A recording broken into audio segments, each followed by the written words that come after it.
우리 함께 신앙 고백하시겠습니다.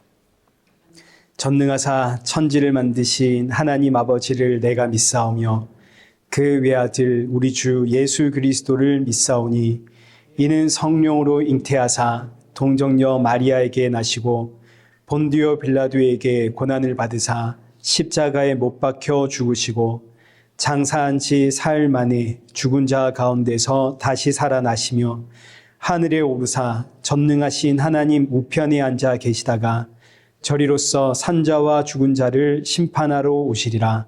성령을 믿사오며 거룩한 공회와 성도가 서로 교통하는 것과 죄를 사하여 주시는 것과 몸이 다시 사는 것과 영원히 사는 것을 믿사옵나이다. 아멘.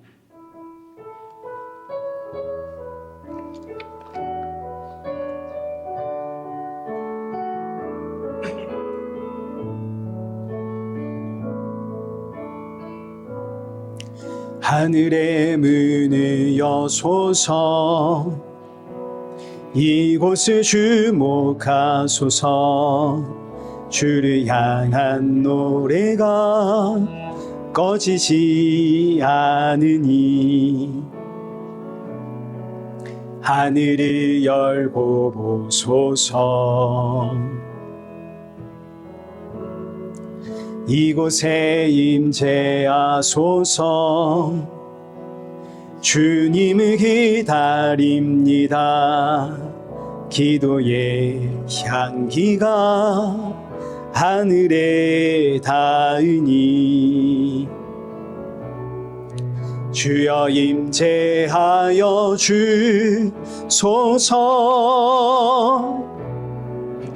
이곳에 오셔서 이곳에 앉으소서 이곳에서 드리는 예배를 받으소서 주님의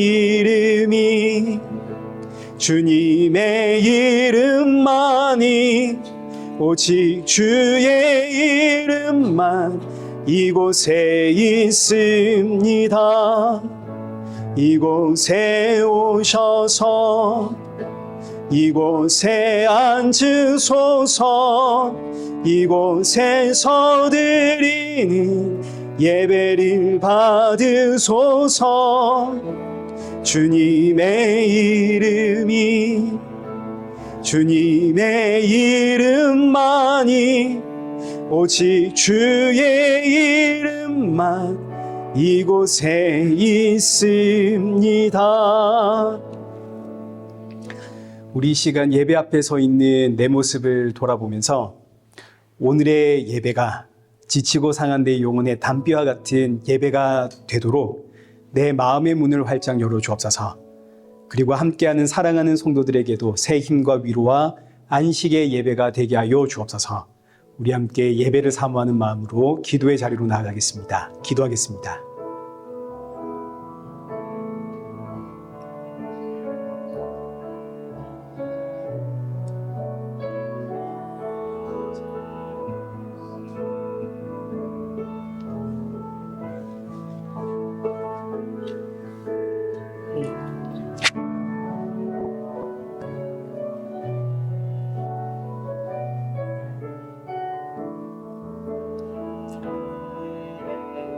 살아계신 하나님 아버지, 오늘 이 예배의 자리로 우리를 인도하심에 감사를 드립니다.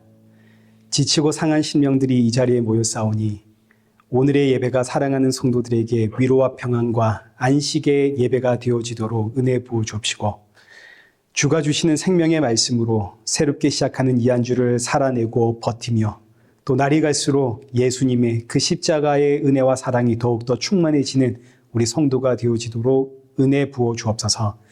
예수님의 이름으로 기도드리옵나이다. 아멘. 우리 함께 교독문 제22번을 교독하시겠습니다.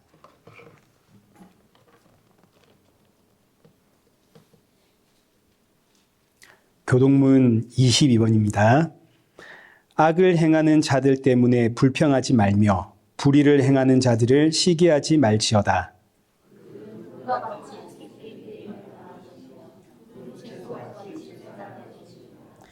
여호와를 의뢰하고 선을 행하라. 땅에 머무는 동안 그의 성실을 먹을거리로 삼을지어다.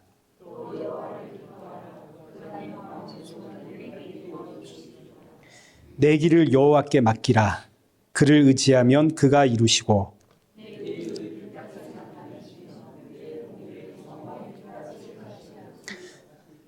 여호와 앞에 잠잠하고 참고 기다리라.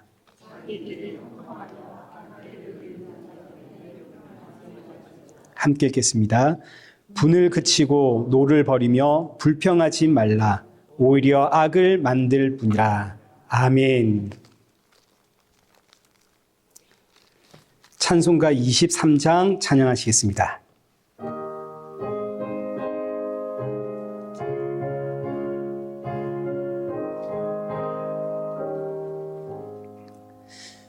만입이 내게 있으면 그 입 다 가지고 내 구주 주신 은총이 늘 찬송하겠네.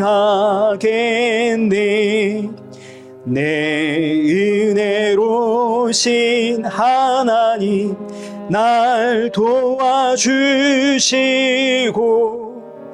그 크신 영광 널리 펴 다 알게 하소서. 내 주의 귀한 이름이 날 위로하시고 이 귀의 음악 같으니 참 희락되도다.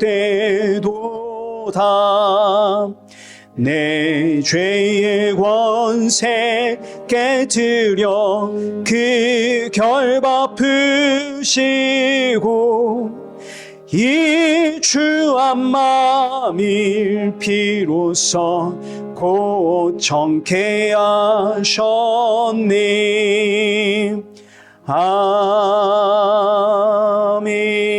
아멘. 성경 봉독하겠습니다. 우리 오늘 보실 하나님의 말씀은 에베소서 4장 11절에서 14절까지의 말씀입니다. 4장 11절에서 14절 우리 한 절씩 교독하겠습니다. 그가 어떤 사람은 사도로, 어떤 사람은 선지자로, 어떤 사람은 복음 전하는 자로, 어떤 사람은 목사와 교사로 삼으셨으니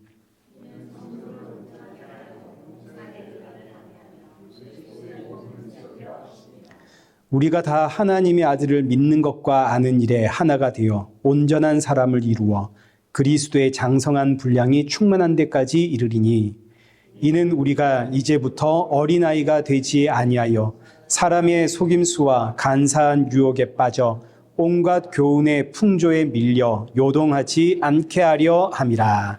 아멘. 우리 오늘 특별한 교회 소식은 없고요. 2월 셋째 주에 이제 정한나 양의 세례식이 있을 예정입니다. 그래서 이제 셋째 주에 세례식 준비만 하시면 되겠고요. 그거 외에는 우리 일회교회 특별한 광고는 없습니다. 그 헌금 영수증, 네, 그거 이제 좀 이제 준비를 해주시면 이제 감사하겠습니다. 우리 이 시간 헌금 봉헌하겠습니다. 예수 사랑해요. 나 주 앞에 엎드려 경배와 찬양과 함께 드리네.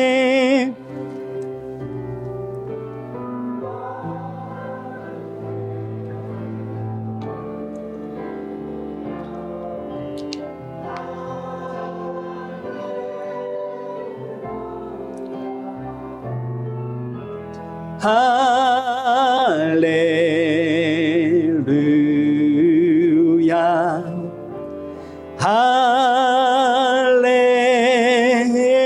할렐루야. 기도하겠습니다.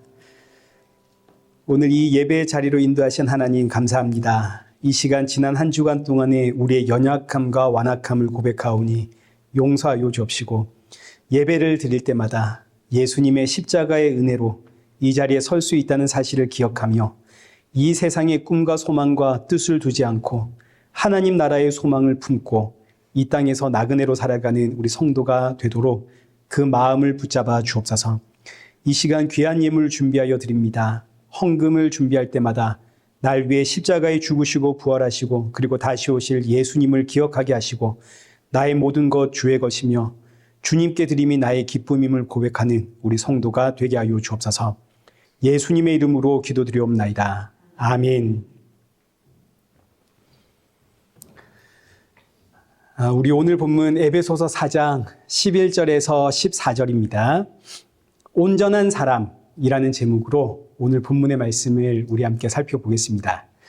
먼저 지난주에는 여기 7절에서 12절의 말씀을 통해서 그리스도의 선물이 무엇인지를 우리가 살펴보았습니다. 여기 7절 이하의 말씀 보시면 그리스도의 선물, 여기 그리스도라는 뜻이 구원자라는 뜻입니다. 하나님께서 우리에게 주시는 구원자의 선물, 그 구원자의 선물은 무엇인가? 이어지는 말씀을 쭉 보니까 그가 위로 올라가실 때에 사로잡혔던 자들을 사로잡으시고 사람들에게 선물을 주셨다 하였도다. 올라가셨다 하였은즉 땅 아래 낮은 곳으로 내리셨던 것이 아니면 무엇이냐? 내리셨던 그가 곧 모든 하늘 위에 오르신 자니 이는 만물을 충만하게 하려 하심이라. 자, 이 설명이 누구에 대한 설명입니까? 예수님에 대한 설명이죠.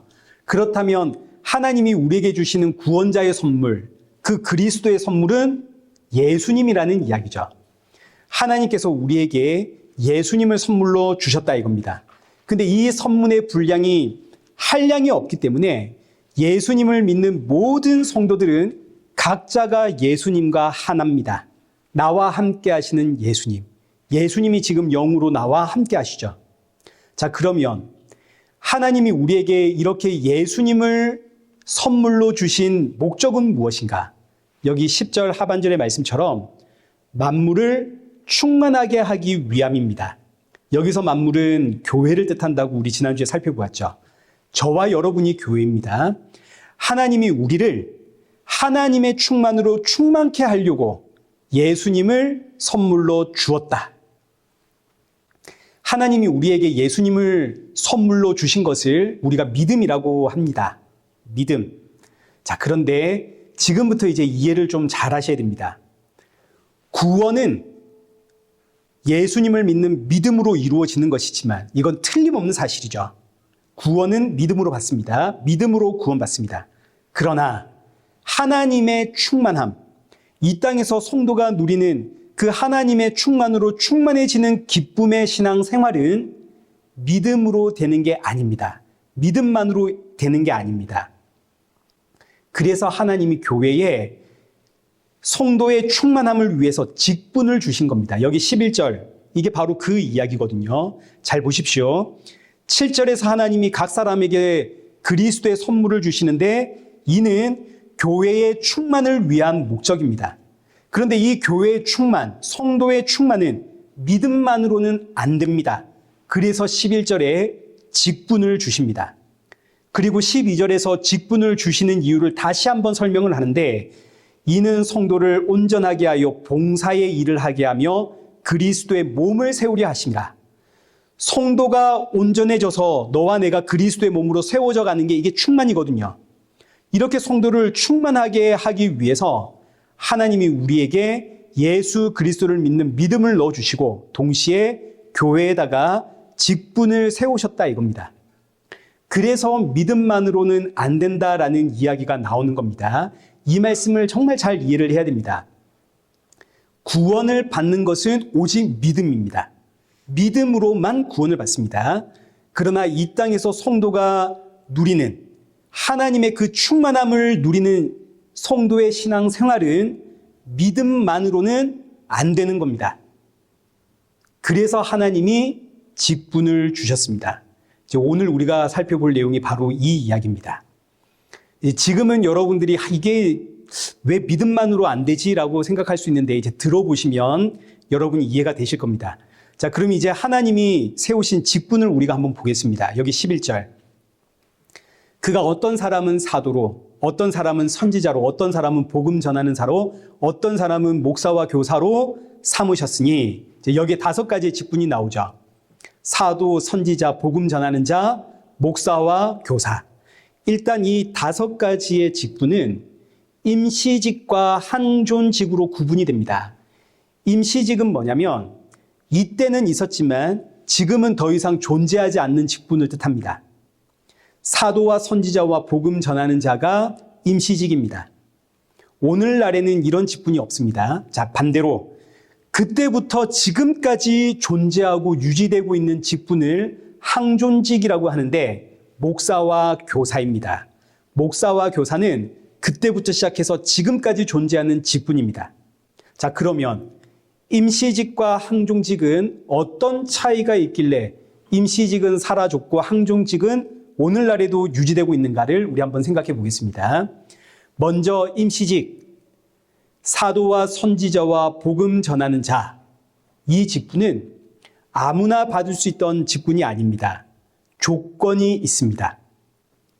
예수님의 제자로 예수님으로부터 친히 말씀을 배웠고 그리고 예수님의 죽음과 부활과 승천을 친히 목격한 사람들만이 이 직분을 받을 수가 있었습니다. 이게 최소한의 조건입니다. 고린도전서 15장 3절 이하의 말씀을 보시면 예수님의 부활과 승천을 목격한 사람들이 나오거든요. 내가 받은 것을 먼저 너희에게 전하였노니 이는 성경대로 그리스도께서 우리 죄를 위하여 죽으시고 장사 지낸 바 되셨다가 성경대로 사흘 만에 다시 살아나사 게바에게 보이시고 후에 12 제자에게와 그 후에 500여 형제에게 일시에 보이셨나니 그 중에 지금까지 대다수는 살아있고 어떤 자들은 잠들었으며 예수님의 죽으심과 부활과 승천을 목격한 사람이 최소 500명입니다. 이들은 그야말로 부활의 증인이죠. 예수님의 죽음과 예수님의 부활을 목격을 했습니다. 예수님의 승천도 보았습니다. 그리고 그 부활하신 예수님을 통해서 친히 말씀을 배웠습니다. 사도행전 1장 6절.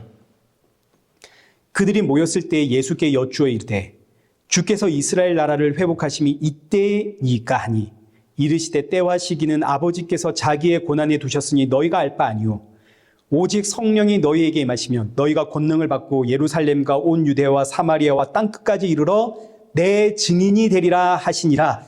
이 말씀을 마치시고 그들이 보는데 올려져 가시니 구름이 그를 가리어 보이지 않게 하더라.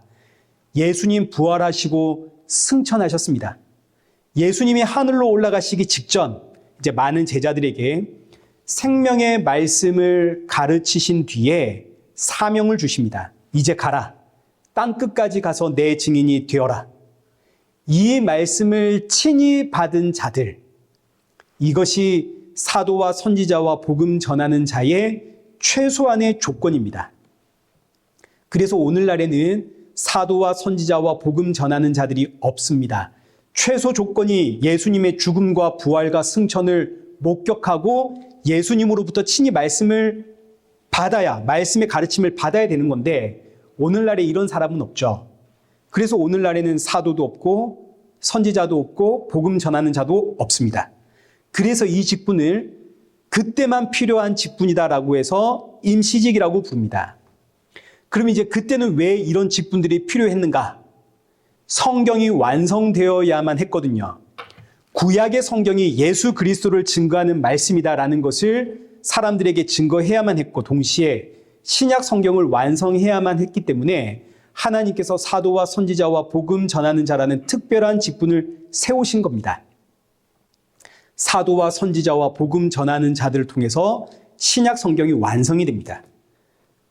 또 그리고 동시에 이 성경의 기록을 위해서 사도와 선지자와 복음 전하는 자들에게 특별한 권세도 주셨습니다.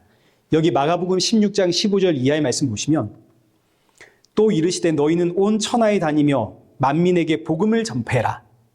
복음 전파를 위해서 17절 믿는 자들에게는 이런 표적이 따르리니 곧 그들이 내 이름으로 귀신 쫓아내며 새 방언을 말하며 뱀을 집어 올리며 무슨 독을 마실지라도 해를 받지 아니하며 병든 사람에게 손을 얹은즉 나으리라 하시더라. 자, 이 말씀 그대로입니다. 지금 여기 나오는 기적들은 복음 증거를 위해서 하나님이 특별하게 이 사도와 선지자와 복음 전하는 자들에게 주신 권세입니다. 그래서 이 말씀 그대로 오순절 성령이 임할 때 사도와 선지자와 복음 전하는 자들의 입술을 통해서 방언이 터지고 그들을 통해서 귀신이 도망을 가고, 사도 바울 보십시오. 독사에게 물렸는데 해를 입지 않습니다. 병든 사람에게 손을 얹은 즉 고침을 받고 심지어 죽은 자도 살려냅니다. 이런 권세는 전부 다 사도와 선지자와 복음 전하는 자들을 통해서 그들의 입술에서 선포되어지고 또 기록되어지는 이 성경이 참된 하나님의 말씀, 진리의 말씀이다. 이걸 증거하기 위한 도구로서 주어진 권세들입니다. 이를 통해서 이제 성경이 완성이 되었습니다. 성경이 완성이 되었으니까 이제는 사도나 선지자나 복음 전하는 자라는 직분은 더 이상 필요가 없습니다. 동시에 사도 시대에 있었던 그 놀라운 기적들도 더 이상 필요가 있나요, 없나요? 필요가 없죠. 이제는 성경이 완성이 되었거든요. 사도 시대 때의 기적은 성경의 완성을 위해서 필요했던 일시적인 것들입니다. 그래서 사도 시대 이후로는 기적이 없습니다. 성경이 있을 뿐입니다. 그래서 기독교 역사를 보시면 사도 시대, 예수님 시대, 그 다음이 사도 시대입니다. 예수님의 그 제자들, 사도 시대. 이 사도 시대 그 다음을 속사도 시대라고 하는데, 이제 속사도는 사도들의 제자를 뜻하는 겁니다. 베드로의 제자, 요한의 제자, 야고보의 제자, 이런 제자들을 속사도라고 합니다. 이제 대표적인 사람들이 클레멘트나 폴리갑, 여러분 한 번쯤 들어보셨을 겁니다. 클레멘트는 베드로의 제자, 폴리갑은 요한의 제자. 그때 기록된 문서를 보시면 속사도들은 자신과 사도는 하늘과 땅만큼의 차이가 있다라고 이제 표현을 합니다. 가장 큰 차이는 물론 예수님의 죽음과 부활을 경험했느냐, 이게 가장 큰 차이지만 그 중에 하나는 속사도 시대부터는 기적이 나타나지를 않습니다. 기적이 없습니다. 기적이 없는 시대. 이 속사도들에게서 가르침을 받은 제자들을 교부라고 하거든요. 교부 시대에도 기적이 나타나지를 않습니다. 교부 시대 그 다음은 로마가 교회를 국교로 인정한 시대입니다. 이때부터 교회 안에 온갖 신비적인 현상과 기적들이 우후죽순 교회 안에서 일어나기 시작합니다. 왜냐? 로마의 지배를 받던 그 온갖 이방 종교와 주술들이 기독교의 탈을 쓰고 교회 안으로 막 들어온 거죠. 그래서 예배 드리는 가운데 성도들이 집단 체면에 걸려가지고 막 쓰러지고 황홀경에 들어가서 방언을 하고 환상을 보고 예언을 하고 온갖 기적과 이적들이 막 나타납니다. 그래서 이때부터 무려 1000년까지의 기간을 이제 성경학자들이 암흑시대라고 부릅니다. 기독교의 암흑시대. 그리고 이제 종교개혁이 일어나는 거죠. 오직 성경으로 돌아가자. 우리 예수님께로 돌아가자. 종교개혁이 일어났습니다. 그리고 500년이 지났습니다. 언제부턴가 교회 안에 신사도라는 사람들이 나타나기 시작을 했습니다. 신사도. 오늘 본문의 말씀을 근거로 오늘날에도 여전히 사도와 선지자와 복음 전하는 자들이 있다 이겁니다. 이들이 활동하는 것을 신사도 운동이라고 부릅니다. 신사도 운동. 이들은 하나님으로부터 지금도 직통 계시를 받는다고 주장을 합니다. 환상을 보고 방언을 하고 기도를 통해서 계시를 하고 병을 고쳐주고 귀신 쫓아냅니다. 마치 중세 그 암흑 시기처럼. 이 사람들은 그냥 귀신 들린 사람들입니다. 미친 사람들입니다. 그런데 많은 성도들이 여기에 열광을 합니다. 한국 교회의 성장은 사실 신사도 운동과 떼어낼 수가 없거든요. 굉장한 영향을 받으면서 한국 교회가 성장을 했습니다. 병 고쳐주는 목사님, 하늘로부터 직통 계시를 받는 목사. 그래서 설교 준비 안 하는 목사도 옛날에 있었거든요. 여기 와서 하나님으로부터 직통 계시를 받고 설교를 해야 되기 때문에. 환상을 보고 방언이 막 터지는 기도원. 예배 시간에 갑자기 금가루가 떨어지는 교회. 기도했는데 갑자기 이빨이 금이빨로 바뀌었다는 교회. 멀쩡한 사람들 막 쓰러뜨리고 넘어뜨리게 하는 집단 그 체면을 거는 찬양 집회. 이게 전부 다 신사도 운동입니다. 대부분의 성도들이 여기에 영향을 받고 있습니다. 저도 마찬가지고요. 저희 아버지가 암에 걸리셨거든요. 그때 저희 동네에 전 세계적으로 유명한 목사님입니다. 그 목사님이 치유 집회를 한다는 광고가 떴습니다. 이분이 집회를 하면 온갖 질병이 고침을 받고 심지어 암도 치유가 된다 이겁니다. 그래서 제가 아버지 휠체어에 모시고 그 집회에 찾아갔다는 거 아닙니까? 근데 알고 보니까 이게 신사도 운동입니다. 저 어릴 때 교회에 방언하는 게 유행이었거든요. 성도들이 방언 받으려고 금요일 저녁마다 차 타고 기도원에 올라가고 막 그랬습니다. 이게 신사도 운동입니다. 신사도 운동은 절대로 교회에 긍정적인 역할을 하지 않습니다. 오히려 교회를 분열시킵니다. 왜냐하면 이 신사도 운동은 마귀가 하는 짓이거든요. 근데 여기에 왜 자꾸 넘어가는가, 성도들이? 오늘 본문 13절 보십시오. 우리가 다 하나님의 아들을 믿는 것과 아는 일에 하나가 되어 어떻게 된다고요? 온전한 사람이 된다고요. 하나님을 아는, 하나님의 아들을 믿는 것과 아는 일에 하나가 될 때 온전한 사람이 되는 것인데, 하나님의 아들을 믿기는 하는데 그 아들을 제대로 알지를 못하니까 여기에 막 넘어지는 겁니다. 앞서 말씀을 드렸듯이 하나님의 아들을 믿는 자는 구원을 받습니다. 이건 틀림없는 사실입니다. 진리입니다.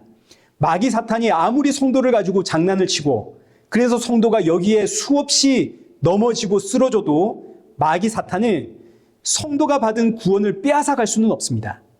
그러나 이 땅에서 성도가 누려야 되는 기쁨, 하나님의 충만으로 충만해지는 너와 내가 그리스도의 한 몸으로 세워져가는 온전한 사람이 되어지는 기쁨은 빼앗아갈 수 있습니다. 그래서 오늘 본문 여기 11절 다시 한번 보시면 여기 나오는 직분들의 공통점을 한번 생각해 보십시오. 사도, 선지자, 복음 전하는 자, 목사와 교사, 공통점이 있습니다. 뭡니까? 전부 말씀을 가르치는 자들이죠. 그럼 이제 다시 처음으로 돌아가서 여기 7절. 하나님이 각 사람에게 그리스도의 선물을 주었습니다. 그리스도의 선물은 예수님을 믿는 믿음입니다. 믿음은 하나님의 선물입니다. 모든 성도들은 믿음을 받습니다. 그런데 이걸로 끝나는 것이 아니라 믿음을 주신 다음엔 직분자를 세워서 말씀을 가르치게 하십니다. 왜냐하면 하나님은 자, 내가 너를 구원했으니까, 내가 너에게 믿음 넣어주었으니까, 내가 너를 구원했으니까 이제 나는 다 했다, 이제 끝 하고 손을 터시는 분이 아니라 구원받은 성도가 이제는 이 땅에서 하나님과 함께 충만함을 누리는 것까지가 하나님의 목적입니다. 그래서 여기 11절, 여기 기록된 직분들이 전부 말씀을 가르치는 직분이 되는 거죠. 이 직분을 통해서 12절, 이는 성도를 온전하게 하여 봉사의 일을 하게 하며 그리스도의 몸을 세우려 하심이라. 성도를 온전케 하는 겁니다. 이 직분을 통해서. 여기서 온전하게 하다라는 이 단어는 어떤 망가진 것을 다시 회복시키다, 복구시키다 이런 뜻을 가지고 있습니다. 부러진 뼈를 바로 잡다, 찢어진 그물을 고쳐내다.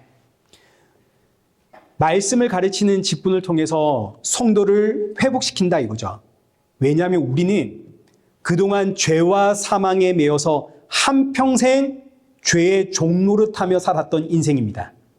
이런 내가 이제는 의와 거룩과 생명이 다스리는 하나님 나라의 자녀가 되었습니다. 근데 나는 의와 거룩과 생명이 다스리는 법칙 속에서 살아본 적이 없습니다. 한 번도 여기선 살아본 적이 없거든요. 모든 것이 낯섭니다. 어떻게 살아야 되는지를 모릅니다. 그래서 하나님이 직분자를 세우신 겁니다. 이 땅에 오신 하나님으로부터 직접 하나님 나라에 대해서 배운 직분자, 사도와 선지자, 복음 전하는 자, 그리고 목사와 교사를 통해서 성도들에게 말씀을 가르치게 하심으로 하나님의 자녀가 어떻게 살아야 되는지, 직분자들을 통해서 내가 온전한 사람으로 회복이 되는 거죠. 이제 이렇게 회복이 된 성도는 여기 12절 보니까 회복된 다음에 온전한 자가 된다면 뭐를 하나요? 봉사의 일을 하죠. 근데 이 봉사는 우리가 생각하는 봉사가 아닙니다. 사도행전 6장 3절과 4절 한번 보십시오. 형제들아, 너희 가운데 성령과 지혜가 충만하여 칭찬받는 사람 7을 택해라. 우리가 그 일을 그들에게 맡기고 우리는 오로지 기도하는 일과 뭐 한다고요? 말씀 사역에 힘쓰리라 하니, 여기서 말씀 사역이라는 단어가 본문 12절에 나오는 봉사라는 단어입니다. 봉사는 이꼴 말씀 사역이다. 자, 그러면 직분자들을 통해서 가르침을 받아가지고 내가 온전한 사람이 되었습니다. 예수님을 믿는 것과 아는 일에 하나가 된 온전한 사람이 되었습니다. 그럼 이제 그 다음에는 뭐 한다고요? 말씀 사역을 한다고요. 그 다음에는 내가 직분자가 된다는 이야기입니다. 저와 여러분이 누군가를 통해서 복음을 듣고 배웠기 때문에 그 결과 예수님 안에서 온전한 사람이 되니까 이제 내가 누군가에게 복음을 전하고 말씀을 가르치는, 전달하는 말씀 사역의 직분자로 서게 되는 거죠. 이게 목사와 교사입니다. 그래서 목사와 교사는 그때부터 시작해서 지금까지 사라지질 않는 항존직입니다. 저는 목사고 여러분은 누군가의 교사가 되는 거죠. 복음을 배우고 복음 앞에 바로 서니까 이제 나도 누군가에게 복음을 증거하는 봉사의 일, 말씀 사역을 하는 교사가 되더라. 그 결과 12절 하반절의 말씀처럼 너와 내가 그리스도의 몸으로 아름답게 세워집니다. 너도 예수, 나도 예수. 우리 모두가 예수님으로 충만해지는 거죠. 자, 그런데 제대로 배우지를 못했습니다. 앞서 보았듯이 예수님을 믿는데, 믿음은 내 안에 있는데 내가 배우길 신사도 운동을 배웠다 하십시다. 자, 그럼 이제 어떻게 되겠습니까? 이제 막 예수님 믿고 교회에 들어온 사람, 그 사람 붙잡고 너 방언하니? 아유, 가자. 기도원 가자. 우리 가서 방언 받으러 가자. 너 아프니? 가자. 우리 기도 받으러 가자. 저기 가면 용한 장로님 계신다. 가자. 너 힘드니? 가자. 우리 기도 받으러 가자. 저기에 용한 권사님, 기도하는 권사님 계신다. 분명히 예수님을 믿는데 제대로 배우지를 못하니까 주 안에서 누리는 기쁨은 없고 죄다 기도 받으러 다니고 문제 해결 받기 위해서 용하다는 사람 찾아다니고 이렇게 되는 겁니다. 신앙생활은 하는데 옛날 내가 무당 찾으러 다니고 점쟁이 찾으러 다니던 것과 전혀 내 신앙생활이 다를 바가 없는 거죠. 너와 내가 그리스도 안에서 한 몸으로 세워지지를 않습니다. 그래서 여기 13절에 우리가 다 하나님의 아들을 믿는 것과 아는 일에 하나가 되어 온전한 사람을 이루어 그리스도의 장성한 분량이 충만한 데까지 이르리니, 하나님의 아들 예수 그리스도를 믿는 것과 아는 일에 하나가 되는 것이 온전한 사람이 되는 것이고, 이것이 바로 그리스도의 장성한 분량이 충만한 데까지 이르는 유일한 길이 되는 겁니다. 그러니 여러분, 우리가 하나님의 아들 예수 그리스도를 믿는 것과 아는 일에 하나가 되는 건 정말 중요한 일입니다. 믿음으로 끝이 아니죠. 아는 것이 하나가 되어야 되는 겁니다. 자, 그러면 먼저 예수님을 믿는 것. 이건 하나님의 은혜입니다. 하나님의 선물이죠. 이건 내가 받겠다고 해서 받을 수 있는 것도 아니고 내가 안 받겠다고 해서 안 받을 수 있는 것도 아닙니다. 오직 하나님의 은혜고 하나님의 선물입니다. 문제는 나에게 믿음이 있는가 없는가, 이걸 내가 어떻게 알 수 있는가. 우리가 알듯이 모든 생명은 태어나자마자 본능적으로 엄마의 젖을 찾습니다. 마찬가지입니다. 우리가 영적으로 다시 태어났다면, 내게 믿음이 임했다면 본능적으로 신령한 젖을 찾게 되어져 있습니다. 에베소서 2장 2절. 갓난 아기들같이 순전하고 신령한 젖을 사모하라. 이는 그로 말미암아 너희로 구원에 이르도록 자라게 하려 함이라. 골로새서 3장 1절. 그러므로 너희가 그리스도와 함께 다시 살리심을 받았으면 위의 것을 찾으라. 거기는 그리스도께서 하나님 우편에 앉아 계시느니라. 다시 태어난 성도, 믿음이 임한 성도는 자연스럽게 신령한 젖을 사모하게 되고 위의 것을 찾게 됩니다. 위의 것이란 하늘 보좌에 앉은 예수 그리스도를 뜻합니다. 그러니 믿음이 임한 성도는 예수님을 찾게끔 되어져 있습니다. 예수님이 바로 신령한 젖입니다. 이게 내가 믿음이 임했다는 증거입니다. 이렇게 믿음이 임했다면 이제 우리가 생각해야 되는 것은 예수님을 아는 겁니다. 예수님은 누구신가? 내가 믿는 믿음의 대상이 누군가를 정확히 알아야 되는 거죠. 천지를 창조하신 하나님이 하늘 영광 버리고 이 땅에 오시어 나를 대신해 십자가에 죽으시고 부활하시고 이제는 영으로 나와 함께 하시는 그 예수님을 우리가 알아야 되는 겁니다. 빌립보서 2장 5절입니다. 너희 안에 이 마음을 품으라. 곧 그리스도 예수의 마음이니 그는 근본 하나님의 본체시나 하나님과 동등됨을 취할 것으로 여기지 아니하시고 오히려 자기를 비워 종의 형체를 가지사 사람들과 같이 되셨고 사람의 모양으로 나타나사 자기를 낮추시고 죽기까지 복종하셨으니 곧 십자가에서 죽으심이라. 하늘 영광 버리고 이 땅에 오신 하나님이 이 땅에서 어떻게 되셨나요? 십자가에서 그냥 죽으셨죠. 이 땅에 오신 하나님은 죽음을 각오하고 결사의 각오로 이 땅에서 무언가를 이루어내신 게 아니라 이 땅에 오신 하나님은 그냥 십자가에 죽으셨습니다.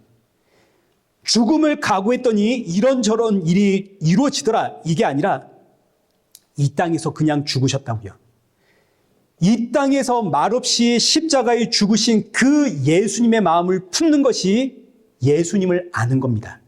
예수님을 안다는 것은 내가 죽음을 각오하고 주를 위해 노력하며 살았더니 하나님이 이 땅에서 나에게 복을 주셨다 이게 아니라 나는 예수님과 함께 이 땅에서 죽은 자구나. 나는 이 땅의 나그네구나. 이게 예수님을 알아간다는 이야기입니다. 예수님을 알아가면 알아갈수록 성도의 고백은 나는 죽은 자입니다. 나는 이 세상에서 죽은 자입니다. 이렇게 예수님을 알아가면서 성도는 자랍니다. 성도가 자라는 것은 세상의 법칙과 다릅니다. 세상에서 자란다는 것은 지식이 쌓이고 교양이 생기고 어떤 내 스펙이 자라는 걸 뜻합니다. 그래서 그 결과 점점 나에게 자랑할 것들, 내세울 것들이 생기고 내 소유가 생기고 스스로 내가 문제를 해결할 수 있는 능력을 갖추는 것을 자란다라고 부릅니다. 그래서 우리 다 자란 자식은 부모를 떠나서 독립을 하는 거 아닙니까? 그런데 성도의 자람은 뭐냐면 날이 가면 갈수록 내가 죄인이라는 사실을 깨닫는 게 자라는 겁니다. 날이 갈수록 예수님 아니면 나는 아무것도 아닙니다라는 고백이 터져 나오는 것이 자라는 겁니다. 날이 갈수록 더욱 예수님 의지하는 것이 성도가 자라는 겁니다. 예수님으로부터 독립하는 것이 아니라 더욱 예수님을 의지하게 되는 것. 사도 바울이 처음 예수님을 믿었을 때는 아주 혈기가 왕성했거든요. 선교 여행을 하다가 도망을 갔던 사람이 있습니다. 마가. 사도 바울이 이 마가를 얼마나 책망했는지 모릅니다. 마가에게 기회를 한 번 더 주자라고 했던 바나바와 엄청나게 싸우고 완전히 등 돌리고 갈라집니다. 그리고 또 사도 바울은 베드로의 어떤 연약한 모습을 보고는 화가 나가지고 그 사람들 앞에서 베드로를 책망을 합니다. 사도 바울이 얼마나 날카롭고 예민한 사람인지 본인이 어떤 기준을 세우고 여기에 맞지 않으면 칼같이 잘라내고 책망하고 정죄하면서 다녔던 사람입니다. 근데 이런 사도 바울이 시간이 흐르면 흐를수록 나는 죄인 중에 괴수입니다. 나보다 더 큰 죄인은 없습니다. 나는 할 말이 없습니다. 이렇게 바뀌어져 갑니다. 이게 바로 성도의 자람이고 이것이 예수님을 아는 겁니다. 예수님을 믿는 것과 아는 일에 하나가 된다는 건 바로 이런 모습입니다. 근데 이걸 모르면 어떻게 되는가? 예전에 나는 하나님을 몰랐거든요. 그래서 점쟁이도 찾아가고 무당도 찾아갔습니다. 이름 모를 신에게 물 떠놓고 비나이다 비나이다 천지신명에게 그저 나를 도우소서 이러며 내가 살았습니다. 그런데 내가 하나님을 믿게 되었습니다. 믿음은 생겼는데 아는 게 없습니다. 그래서 어떻게 되었나? 비는 대상은 하나님인데 비는 내용은 똑같은 겁니다. 예전에도 나는 내 문제 해결하기 위해서 이 땅에서 잘 살기 위해서 열심히 빌었습니다. 지금도 똑같습니다. 달라진 게 없죠. 그저 비는 대상이 하나님으로 바뀌었을 뿐 나는 이 세상에서 죽을 마음이 없습니다. 그저 이 땅에서 잘 살고 싶습니다. 걱정, 근심, 두려움 없이 그저 이 땅에서 잘 살고 싶어가지고 점쟁이 찾아가듯 기도 많이 하시는 용하다는 목사님, 용하다는 장로님, 용하다는 권사님 찾아가서 기도받습니다. 이런 신앙을 뭐라고 하냐면 여기 14절 어린 아이의 신앙이라고 하는 겁니다. 여기 13절 다시 한번 보십시오. 우리가 다 하나님의 아들을 믿는 것과 아는 일에 하나가 되어야 하는 이유가 14절 이는 우리가 이제부터 어린아이가 되지 아니하여. 자, 그러니까 하나님의 아들을 믿는 것과 아는 일에 하나가 되어야 하는 이유는 어린아이가 되지 않기 위해서입니다. 왜 어린아이가 되지 않아야 되는가? 어린아이는 여기 14절 말씀처럼 사람의 속임수와 간사한 유혹에 빠져 온갖 교훈의 풍조에 밀려 요동하기 때문입니다. 어린아이는 사람의 속임수와 간사한 유혹에 쉽게 넘어집니다. 왜냐? 어린아이는 순진하거든요. 순진하다는 의미는 깊은 생각을 못한다는 이야기입니다. 그러니까 한마디로 이야기하면 무식하다. 무식하니까 사람의 속임수에 쉽게 넘어집니다. 여기서 속임수라는 단어는 도박, 사기 이런 뜻이거든요. 노력하지 않고 쉽게 목표를 이룬다. 이게 이제 속임수입니다. 어린아이는 이런 속임수에 쉽게 빠집니다. 내가 원하는 목표를 간단한 방법으로 얻을 수 있다라는 이야기에 쉽게 넘어지는 거죠. 그래서 예를 들면 여러분 11조 생활 잘하면 하나님의 물질에 부족함이 없도록 하나님이 채워주시고 11조 생활 잘하면 하나님이 여러분의 사업에 복 주십니다. 여러분 이런 이야기 한 번씩 다 들어보셨죠? 근데 이게 바로 도박 아닙니까? 이게 도박입니다. 돈 놓고 돈 먹기. 10만 원 걸었더니 100만 원을 주신다. 야, 이게 사기 아닙니까? 그런데 어린아이의 신앙을 가지고 있으면 믿는 것과 아는 일에 하나가 되지 못하면 여기에 혹해서 넘어가 버리는 겁니다. 속임수에 빠지는 거죠. 기도하면 병이 낫고 기도하면 좋은 배우자 만나고 주일 성수 잘하면 모든 일이 만사 형통이 될 것이다. 속임수입니다. 여기 왜 속임수인가요? 여기에는 예수님의 마음이 없거든요. 십자가에서 나는 이미 예수님과 함께 죽었다라는 이 예수님의 마음은 없고 그저 이 땅에서 잘 살겠다는 내 욕망을 간단한 방법으로 성취하겠다. 기도하면 된다. 주일 성수하면 된다. 이런 간단한 방법으로 내 욕망을 성취하겠다는 속임수. 여러분 여기에 넘어가지 마십시오. 여기에 넘어가는 게 내가 어린아이라는 뜻입니다. 간사한 유혹은 뭐냐면 간사한 유혹은 이런 겁니다. 내가 하나님의 일을 하면 하나님은 누구의 일을 하신다? 내 일을 하신다. 여러분 이런 이야기도 한번 들어보셨죠? 내가 내 일을 할 때는 한계가 있습니다. 그러나 하나님은 한계가 없죠. 그러니 하나님이 나를 위해 일하시면 내가 할 수 없는 것까지 하나님이 다 해결해 주십니다. 그럼 이제 결국 내가 하나님의 일을 한다는 것은 결국은 누구를 위한 일인가요? 나 잘 되려고 하는 일이죠. 내가 하나님의 일을 하심으로 하나님이 내 문제 해결해 주시니까 하나님께서 내게 복 주실 것을 기대하는 이게 이제 바로 간사한 유혹입니다. 마귀의 유혹. 이런 유혹에 여러분 넘어가지를 마십시오. 갈라디아서 6장 7절입니다. 스스로 속이지 말라. 하나님은 업신여김을 받지 아니하시나니 사람이 무엇으로 심든지 그대로 거두랴. 자기의 육체를 위하여 심는 자는 육체로부터 썩어질 것 구하고 성령을 위해 심는 자는 성령으로 영생을 거두리라. 성경이 지금 분명하게 말씀하고 있습니다. 자, 하나님을 위해서 살면 뭘 거두나요? 하나님을 위해 살면 뭘 거둔다고요? 영생. 크게 좀 말씀해 보십시오. 이 너무 중요한 이야기입니다. 여러분이 마음에 안 드시니까 지금 이 이야기가 자, 크게 답하십시오. 이거 머릿속에 개념을 딱 잡아 넣어야 됩니다. 하나님을 위해 살면 뭘 거둔다고요? 영생. 그런데 하나님을 위해 살았는데 나는 지금 뭘 원하나요? 썩어질 것을 원하죠. 썩어질 게 뭡니까? 이 세상에서 나오는 모든 것들, 세상의 성공, 복, 전부 썩어질 것들입니다. 하나님을 위해 살았는데 하나님이 이 땅에서 나에게 성공과 복이라는, 하나님이 내 일을 도와주셔가지고 내가 잘 될 것이라는 이 썩을 것을 주신다? 여러분, 이런 이야기에 속지 마라 이겁니다. 여기 성경에 지금 분명하게 이야기하고 있지 않습니까? 스스로 속지 마라. 하나님을 업신여기지 마라. 사람이 무엇을 심든지 그대로 거둔다. 육체를 위해서 심는 자는 썩어질 것 거두고 하나님을 위해 심는 자는 영생을 거둔다. 그런데 우리는 하나님을 위해 심고 썩어질 걸 거두려고 하죠. 이게 속임수입니다. 이게 마귀의 유혹입니다. 간사한 유혹. 근데 어린아이는 이걸 분별을 못합니다. 무식하니까. 예수님을 믿는 것과 아는 일에 하나가 되지를 못하니까 자꾸 여기에 속습니다. 내가 하나님을 위해서 일하면 하나님은 내 일을 해주시겠지. 하나님을 위해 살아가지고 세상에 썩을 것을 거두리라라는 마귀의 간사한 유혹에 어린아이는 속습니다. 그렇지만 여러분, 분명하게 아십시오.